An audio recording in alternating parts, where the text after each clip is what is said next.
Welcome aboard. It's Captain G to Turn 16, January 1944 recap. Looking at the IPP counter, the US is holding fast at 61, world's largest economy. No changes for Germany, Soviet Union, or Japan. Italy remains the middle power, followed closely behind by the British, Commonwealth, and the minor powers. For technology, Germany has 5 techs completed, but the Soviets with 6 are waving the hammer and sickle proudly. The Allies have a combined 7, but as a single power, Mark the Shark and the USSR is doing very well. When we roll, before we show you the map, we roll into turn 17, it begins the game ending rolls.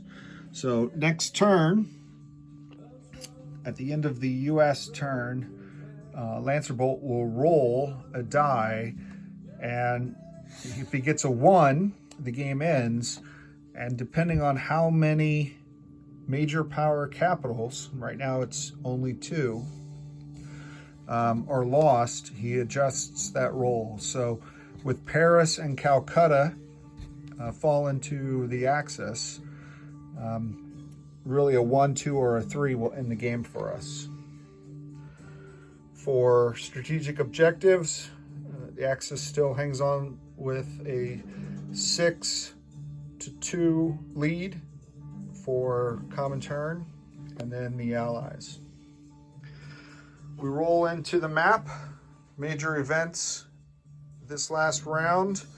Not a lot of activity in the European Atlantic front, besides massive increase in convoy raids against the British, primarily by air, more than submarines, but there's still one little coastal sub in the German Navy.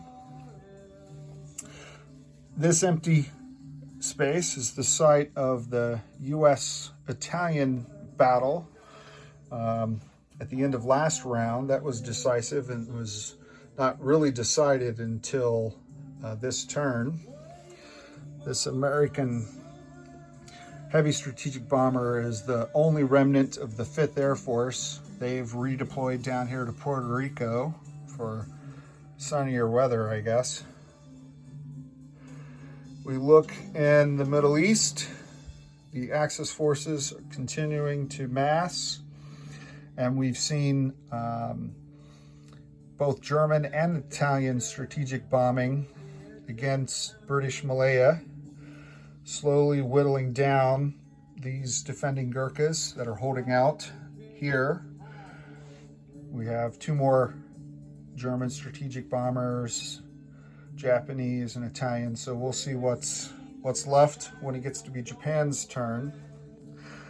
The Anzac fleet sortied out, but because of their power status, not having a major port, they were forced to pull back, revealing their secret plan a bit early, unfortunately for them.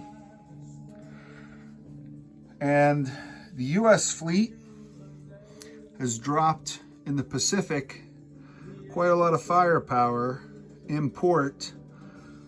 And the reason they're in port is the Japanese have 2 massive fleets, Kitabutai and the combined fleet, within striking distance of the coast. And the US is refortifying with mountain infantry and armor and aircraft to defend their coast against possible invasion. Will they be invaded? Will the war that the US and the British have been begging for the past few turns between the peaceful Comintern and Axis powers break out? Where will the 5th US Air Force go? Are they, after all, Portuguese-speaking people? Does Brazil have something to worry about? They already conquered the Azores. All these questions and more will be answered in July 1944 as we roll into turn 17. On behalf of Mark the Shark, Lancerbolt, and Eggman, I'm Captain G. Over and out.